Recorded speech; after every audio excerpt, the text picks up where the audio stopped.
چشامو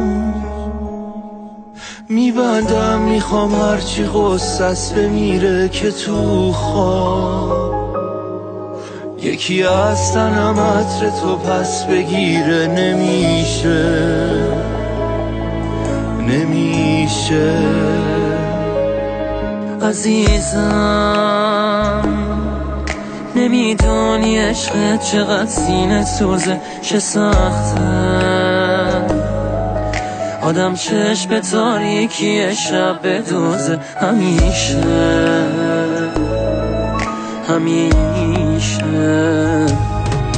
شبا بیدار و روزا خیره به عکست، این شده کارم دیگه طاقت ندارم.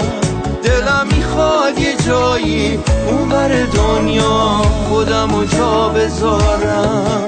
آخه عادت ندارم تو که نباشی، خوابم نمیره، خیلی دلم میگیره، فراموشم نمیشه خاطره هامون، واسه من خیلی دیره.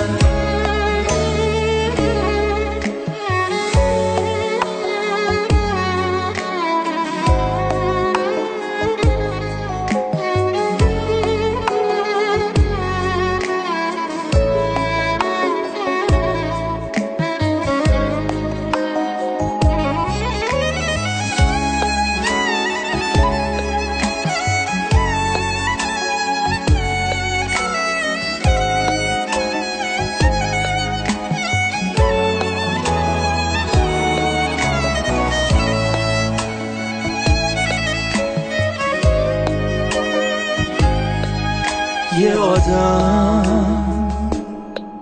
چقدر طاقت قصه داره، چجوری میشه خنده روی لبام پا بذاره دوباره.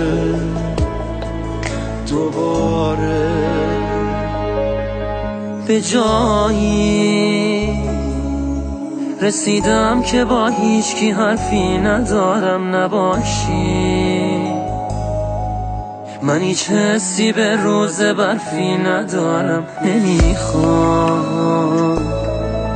بباره.